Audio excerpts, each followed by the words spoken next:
இன்றைக்கு நம்முடைய தாய்மார்களுக்கு ஆண்டுக்கு 3 சிலிண்டர் கொடுக்கப்படும். 3 சிலிண்டர் விலை இல்லாம கொடுக்கப்படும். அதோட பெண்கள் தான் கட்டணம் எல்லாம் பயன்படுத்தி இருக்காங்க.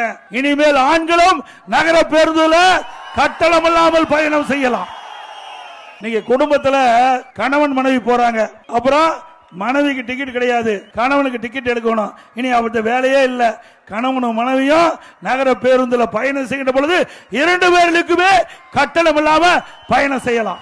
மாதந்தோறும் 2000 ரூபாய் வங்கி கணக்கில் வைக்கப்படும். நாங்க அறிவிச்ச பிறகுதான் திமுக காரரு வேற வழி இல்ல, எங்களுடைய அறிவிப்பை பார்த்து பயந்து போய் மக்கள் இருக்கிற வரவேற்பை பார்த்து உடனே அவர் ஒரு அறிவிப்பு கொடுத்தாங்க. நாங்க 3 மாத உரிமை தொகை முன்பணமா கொடுக்கிறோம், கோடை காலத்துக்கு 2000 ரூபாய் கொடுக்கறோங்கிறாங்க. ஏன் முத கொடுக்கல? இது வருஷம் கொடுத்தாங்களா? இது வரைக்கும் மக்களை பத்தி சிந்திச்சாங்களா? நம்ம ஏழை தாய்மார்களை பத்தி சிந்திச்சாங்களா? தேர்தல் வருது, அதனால அவருடைய வாக்கு தேவை. பிப்ரவரி மார்ச் ஏப்ரல்ல கொடுக்க வேண்டிய உரிமை தொகை முன்பணமா கொடுத்தாங்க. கோடை காலத்துக்கு 2000 ரூபாய் கொடுக்கறாங்களாம். இது வரைக்கும் வெயிலே வரல, தமிழகத்துல கோடையே வரல. இந்த ஆட்சி வந்த பிறகு 22வது வருஷம் கோடை, 23வது வருஷம் கோடை காலம், 24வது வருஷம் கோடை காலம், 25வது வருஷம் கோடை காலம். அப்பொழுதெல்லாம் இந்த ஏழை தாய்மார் கண்ணுக்கு தெரியல ஸ்டாலினுக்கு.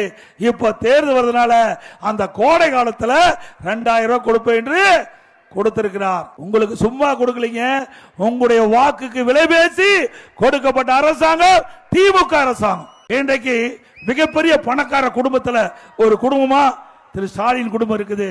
ஆக இப்படியே விட்டுட்டா குடும்ப ஆட்சி தமிழகத்திலே வந்து வாரிசு அரசியல் வந்து நாட்டை குட்டிச்சவராக்கிடுவார்கள். ஆகவே இந்த தேர்தலை விழிப்போடு இருந்து நீங்கள் அண்ணா திமுக கூட்டணி வெற்றி பெற செய்ய வேண்டும். அது மட்டுமல்ல, இந்த ஆட்சி வந்த பிறகு மின் கட்டணம் உயர்வு, சொத்து வரி, வீட்டு வரி உயர்வு, கடவரி உயர்வு, அதோட குப்பைக்கு வரி போட்டாங்க. இப்படி வரி மேல் வரி போட்டு மக்களை வாட்டி வதைக்கின்ற அரசாங்கம் மீண்டும் வேண்டுமா? ஏன்னா இன்னைக்கு ஆட்சியில் இருக்கின்ற ஸ்டாலின் அவர்கள் அவருடைய கட்டுப்பாட்டிலே துறை கிடையாது. எல்லா அமைச்சர்களும் கொள்ளையடிக்க அமைச்சிட்டாங்க. இன்றைக்கு பார்த்திருப்பீங்க, நேற்றைய தினம் நீதிமன்றத்தில் ஒரு தீர்ப்பு வந்தது. அந்த தீர்ப்பு என்னன்னு தெரியும்? இன்னைக்கு நகர்ப்புற வளர்ச்சித்துறை அமைச்சர், குடிநீர் வழங்கல் துறை அமைச்சர், அந்த குடிநீர் வழங்கல் துறையில கிட்டத்தட்ட ஆயிரக்கணக்கான பணியிடங்களுக்கு ஒவ்வொரு பணியிடத்திற்கு லட்சக்கணக்கான பணம் வாங்கி முறைகேடு நடத்திருக்கிறாங்க. அதே போல நகர்ப்புற வளர்ச்சி துறையில டெண்டர் விட்டு கமிஷன் வாங்கி இருக்கிறாங்க. அதெல்லாம் ஆதாரத்தோட இங்க ஈடி அரசாங்கத்துக்கு அனுப்பி அதுல வழக்கு பதிவு செய்ய சொன்னாங்க. செய்யல. அண்ணா திமுக சார்பா நீதிமன்றத்தில் வழக்கு தொடர்ந்தோம். நேற்றைய தினம் உடனடியாக இதில் ஆதாரம் இருக்கின்றது, ஈடி அனுப்பப்பட்ட அந்த அறிக்கையில் ஆதாரம் இருக்குது, ஆதாரத்தின் அடிப்படையில் வழக்கு பதிவு செய்ய வேண்டும் என்று லஞ்ச ஒழிப்புத்துறைக்கு உத்தரவு போட்டிருக்கிறாங்க. ஆக இந்த அரசாங்கத்தில் லஞ்சம் வாங்குவது உண்மையாகிவிட்டது. உண்மைதானே? பத்திரப்பதிவுக்கு போனா கொள்ளையடிக்கிறாங்க. அந்த இடத்துல நாம கடனுக்கு வீட்டை வைக்கிறோம், தோட்டத்தை வைக்கிறோம், அங்க போனா அந்த பணத்தையும் பிடுங்குகின்ற அரசாங்கம். இந்த அரசாங்கம் தேவையா? சிந்திச்சு பாருங்க. நான் விளையாட்டா சொல்லல, ஒரு அரசாங்கத்தை பற்றி குறை சொல்லுகிறால் ஆதாரத்தோட சொல்றான். ஒரு அரசாங்கம் ஏழைகளை பார்க்க வேண்டும், நாட்டு மக்களுக்கு என்ன திட்டங்களை கொண்டு வர வேண்டும் என்று எண்ணி பார்க்க வேண்டும். ஒவ்வொரு ரூபாயும் மக்களுடைய வரிப்பணம், ரத்தத்தை வீரவியாக சிந்தி உழைத்த வரிப்பணம் தான் அந்த வரிப்பணம். ஏதோ திரு கருணாநிதி குடும்பத்தில் வந்த பணம் அல்ல. ஆக இப்படி ஊழல் செய்கின்ற அரசாங்கத்தை வீட்டுக்கு அனுப்புகின்ற காலம் கனிந்து விட்டது. அதை செய்வீங்களா? இன்றைக்கு குடும்ப ஆட்சி தமிழகத்துக்கு தேவையா? வாரிசு அரசியல் தேவையா? 2 முடிவு கட்டுகின்ற தேர்தல் சட்டமன்ற பொது தேர்தல். அதை செய்து கொடுப்பீங்களா? ஒரே ஆண்டில் 11 அரசு மருத்துவக் கல்லூரி, 68 கலை மற்றும் அறிவியல் கல்லூரி, 10 ஆண்டுல 21 பாலிடெக்னிக் கல்லூரி கொடுத்தோம். 5 இன்னைக்கு கால்நடை மருத்துவக் கல்லூரி ஆராய்ச்சி நிலையம், 4 பொறியியல் கல்லூரி, 4 வேளாண்மை கல்லூரி, 7 சட்டக் கல்லூரி. இப்படி கல்லூரிகளை திறந்து கிராமத்தில் வாழ்கின்ற ஏழை எளிய ஒடுக்கப்பட்ட நசுக்கப்பட்ட தாழ்த்தப்பட்ட கடை கோட்டில் இருக்கிற குடும்பத்தில் வாழ்கின்ற மாணவ மாணவி கூட பட்டப்படிப்பு படிக்கக்கூடிய குறைந்த கட்டணத்திலே பட்டப்படிப்பு கிடைக்கக்கூடிய சூழ்நிலையை உருவாக்கியது அரசாங்கம், அண்ணா திமுக அரசாங்கம். இன்னைக்கு அதிக பேர் படிக்கிறான்னு சொன்னா காரணம் அண்ணா திமுக. சிந்திக்க வேறும் இளைஞர்கள் ஏதோ ஆசைப்படுறீங்க, யாரோ புது புது கட்சி நடத்துறாங்க, அவர்களா அதை செஞ்சாங்களா? ஏழை மாணவர்கள் பட்டப்படிப்பு படிக்கக்கூடிய சூழ்நிலையை உருவாக்கி தந்தது பொன்மன செம்மல் புரட்சி தலைவர் எம்ஜிஆர். அந்த வழியில் வந்த மாண்புக அம்மாவுக்கு பிறகு அம்மாவுடைய அரசாங்கம் இன்றைக்கு நம்முடைய மாணவர்களுக்கு கல்வி செல்வத்தை அழியா செல்லும் கல்வி செல்லும். இன்னைக்கு எத்தனையோ செல்வம் இருக்குது, அந்த செல்வம் எல்லாம் நிலைக்காது. ஆனால் நம் உயிர் இருக்கின்ற வரை நம்மோடு இருக்கின்ற ஒரே செல்வம் கல்வி செல்லும். அந்த கல்வி செல்வத்தை நம்முடைய இளைஞர்களுக்கு கொடுத்த ஒரே அரசாங்கம் அதிமுக அரசாங்கம். இளைஞர்கள் அதை எண்ணி பார்க்க வேண்டும். இளைஞர்கள் சமுதாயம் சிறந்திருக்கின்றது சொன்னால் அதிமுக அடித்தளம் அமைத்தது என்பதை அவர் உணர வேண்டும். ஆகவே வருகின்ற சட்டமன்ற தேர்தலில் இளைஞர்கள், பொதுமக்கள், விவசாயி தொழிலாளி, ஒட்டுமொத்த மக்கள் நம்முடைய அதிமுக தலைமையில் அமைக்கப்பட்ட தேசிய கூட்டணி ஆதரித்து அதை வெற்றி பெற செய்ய வேண்டும் என்று அன்போடு இந்த நேரத்தில் கேட்டு, எனக்கு உண்மையிலேயே திராவிட முன்னேற்ற கழகம் ஆட்சிக்கு வந்தவுடனே மாதந்தோறும் 1000 ரூபாய் உரிமை தொகை கொடுத்திருக்கணும், கொடுக்கவே இல்லை. 28 மாதம் தொடர்ந்து நாம் பிரதான எதிர்க்கட்சி என்ற முறையில் சட்டமன்றத்தில் குரல் கொடுத்தேன். இன்றைக்கு 50 லட்சத்துக்கு மேற்பட்டவர்கள் இன்றைக்கு நம்முடைய ஏழை தாய்மார்கள் அவர்களிடத்தில் 100 நாள் வேலை திட்டத்தில் பணிபுரிகின்றவர்களுக்கு கொடுக்கப்பட்ட வாக்குறுதி நிறைவேற்றல. அதே போல தேர்தல் நேரத்தில் கொடுக்கப்பட்ட வாக்குறுதி 1000 ரூபாய் மாதந்தோறும் குடும்ப தலைவியினுடைய வங்கிக்கு அனுப்பப்படும் என்று இதுவரைக்கும் அனுப்பல, கொடுக்கல. உடனே நீங்கள் கொடுக்கப்பட்ட வாக்குறுதியை நிறைவேற்ற வேண்டும் என்று தொடர்ந்து கோரிக்கை கொடுத்தோம். அதிமுக சட்டமன்ற உறுப்பினர் சட்டமன்றத்தில் கேள்வி எழுப்பினோம். வேற வழி இல்லாம 1000 ரூபாய் ஸ்டாலின் கொடுத்தார். இந்த தாய்மார்கள் படுகின்ற கஷ்டத்தை பார்த்து கொடுக்கல, நாங்க கொடுத்த அழுத்தத்துல தான் உங்களுக்கு 1000 ரூபாய் கிடைச்சது. இப்ப என்ன சொல்றாரு, தேர்தல் வர்றதுனால அந்த 1000 ரூபாயை நிறுத்திடும் சொல்றாரு உரிமை தொகையை. அப்படின்னா 2024ஆம் ஆண்டு நாடாளுமன்ற தேர்தல் வந்தது, நிறுத்தி இருக்க வேண்டும்ல, நிறுத்தல. மக்களிடத்தில் பொய்ய சொல்லி ஓட்டுகளை பெறுவதற்கு தந்திரமா திரு ஸ்டாலின் சொல்லுகின்ற காரணம் சிந்திச்சு பாருங்க. ஆன்லைன் ஸ்கீம் அப்படின்னா தொடர்ந்து நடைபெற்றுக் கொண்டிருக்கின்ற அந்த திட்டம் எந்த அரசாங்கம் நிறுத்த முடியாது. அப்படி இருக்கின்ற பொழுது இதை ஒரு காரணம் காட்டி இன்றைக்கு இந்த 5000 ரூபாய் குடும்ப தலைவிக்கு 5000 ரூபாய் கொடுத்திருக்கிறார். இந்த 3 மாசத்துக்கு உங்களுக்கு பணம் வராது. பிப்ரவரி வராது, மார்ச் வராது, ஏப்ரல் வராது. மேல அதிமுக ஆட்சி உங்களுக்கு குடும்பத்துக்கு 2000 ரூபாய் வரும். எப்ப பார்த்தாலும் விளம்பரம் இல்லாத நாளே கிடையாது. பக்கமா விளம்பரம் கொடுக்கறாங்க. ஒரு பக்கத்துக்கு எவ்வளவு தெரியுங்களா? பத்திரிகைக்கு 50 லட்சம். 50 லட்சம் 4 பத்திரிக்கை விட்டா 2 கோடி போச்சு. ஏன் அந்த 2 கோடி ஏழை மக்களுக்கு கொடுங்க. இன்னைக்கு நீங்க விளம்பரம் பண்ணா சொந்த காசு விளம்பரம் பண்ணுங்க.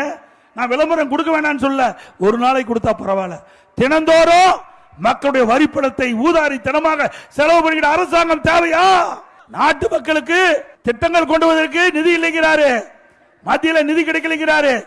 அப்பாவுடைய பேனா, எழுதாத பேனாவை நடுக்கடல்ல கொண்டு வைக்கிறதுக்கு 82 கோடி அரசாங்கத்துடைய வரி பணம் தேவையா?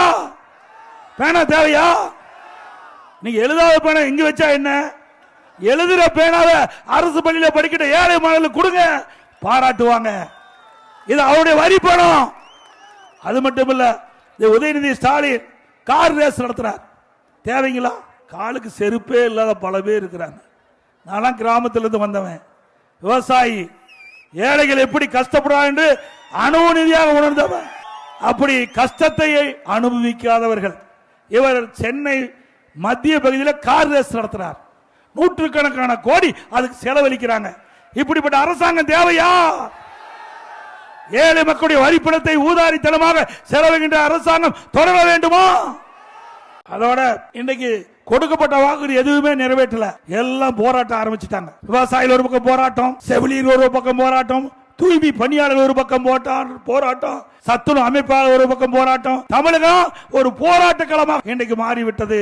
கொடுக்கப்பட்ட வாக்குறுதியை நம்பி மக்கள் வாக்களிச்சாங்க, ஆட்சிக்கு வந்தாங்க. ஆனால் அதை நிறைவேற்றாத காரணத்தினால 5 ஆண்டு நிறைவு பெறுகின்ற இந்த சூழ்நிலையில எங்களுக்கு கொடுக்கப்பட்ட வாக்குறுதியை நிறைவேற்றல் என்று வீதிக்கு வந்து போராடுகின்ற சூழ்நிலை இந்த ஆட்சியிலே பார்க்கப்படுகிறது. ஒவ்வொரு குடும்பத்தையும் ஒரு வருஷம் விலையில்லா சக்கரை கொடுத்தோம், அரிசி கொடுத்தோம், எண்ணெய் கொடுத்தோம், குடும்பத்துக்கு 1000 ரூபாய் கொடுத்தோம்.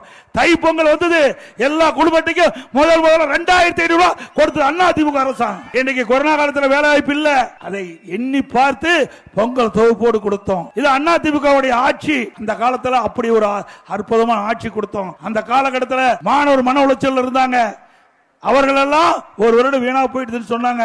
அவருடைய கோரிக்கையை ஏற்று ஆல் பாஸ் போட்டு கொடுத்தோம். கல்லூரியில் படிக்கின்ற மாணவர்களுக்கு ஆன்லைன்ல தேர்வு வச்சு அவர்களும் தேர்ச்சி பெற்றாங்க. மாணவனுடைய குறையிலையும் போக்கி அரசாங்கம் அதிமுக அரசாங்கம் இப்படி மக்களுக்காக சேவை செய்து, அது மட்டுமல்ல கிராமம் நிறைந்த பகுதி, இந்த பகுதியில் ஏரி குளம் குட்டை எல்லாம் தூர்வாரி குடி மராமத்து திட்டத்தை கொண்டு வந்து நிறைவேற்றப்பட்ட அரசாங்கம் அதிமுக அரசாங்கம். பெய்கின்ற மழை நீர் ஒரு சொட்டு நீர் கூட வீணாகாமல் முழுவதும் தேக்கி வைத்து கோடை காலத்தில் விவசாயத்திற்கு தேவை நீர், நிலத்தடி நீரை உயர்த்தி குடிப்பதற்கு தேவை நீரை கொடுத்த அரசாங்கம் அதிமுக அரசாங்கம். அதையும் தடுத்து நிறுத்திட்டாங்க. விவசாயிகளுக்கு மும்முனை மின்சாரம் 24 மணி நேரம் பம்பு செட் இயங்கும். அந்த உத்தரவையும் ரத்து செய்த அரசாங்கம். ஒரே ஆண்டில் 2 முறை விவசாயிகள் வாங்கிய தொடக்க வேளாண் கூட்டுறவு சங்கத்தில் வாங்கிய பயிர்க்கடன் 2 முறை தள்ளுபடி செய்து கொடுத்த விவசாயிகள். இப்படி அதிமுக ஆட்சியில் நிறைய திட்டங்களை கொண்டாந்தோம். அதே போல விவசாயிகள் உற்பத்தி செய்யப்பட்ட நெல் மூட்டைகளை உடனுக்குடன் நேரடி கொள்முதல் செஞ்சு அவருடைய வங்கி கணக்கில் வச்சு விவசாயிகளுக்கு எந்த ஒரு குறையும் இல்லாம அந்த நெல் மணிகளை எல்லாம் பத்திரப்படுத்தி அவருடைய வங்கி கணக்கிலே அந்த நேரடி கொள்முதலத்திலே அதை உரிய முறையிலே கொள்முதல் செஞ்சு விவசாயிகளை காப்பாற்றிய அரசாங்கம் அதிமுக அரசு. இன்றைக்கு 7.5% இடஒதுக்கீடு. இன்னைக்கு அரசு பள்ளியில் படிக்கின்ற மாணவர்கள் அவெல்லாம் ஏழைகள். அந்த ஏழை குடும்பத்தை சேர்ந்த அரசு பள்ளி அதிகமாக படிக்கிறாங்க. அவருடைய கனவு மருத்துவராக வேண்டும். அந்த கனவை நனவாக்க என்பதற்காக எதிர்க்கட்சி கோரிக்கை வைக்கல, பொதுமக்கள் கோரிக்கை வைக்கல. நானும் அரசாங்க பள்ளியிலே படித்தவன். அரசு பள்ளியில் படிக்கின்ற மாணவர்கள் ஏழைகள். அவருடைய கனவு நனவாக என்பதற்காக 7.5% உள்ளிடஒதுக்கீடை கொண்டு வந்து சட்டம் இயற்றப்பட்டு அமுல்படுத்தப்பட்டு அதை நிறைவேற்றி இன்றைய தினம் 3000 பேர் அரசு பள்ளியை படித்த நம்முடைய மாணவர்கள் மருத்துவ கல்வி கிடைக்கிறது. அந்த மருத்துவ கல்வி இடம்பெற்றவர்கள் ஏழை குடும்பத்தை சேர்ந்தவர்கள். மருத்துவ கல்வி கட்டணம் கட்ட முடியல, அதை அரசாங்கமே மருத்துவ கல்வி கட்டணத்தை செலுத்தும் என்ற அறிவிப்பை கொடுத்து அதை நிறைவேற்றி கொடுத்து இன்றைக்கு ஏழைகள் குடும்பத்திலே பிறந்த மாணவ மாணவி மருத்துவராக கூடிய சூழ்நிலையை உருவாக்கி தந்த அரசாங்கம் அதிமுக அரசு.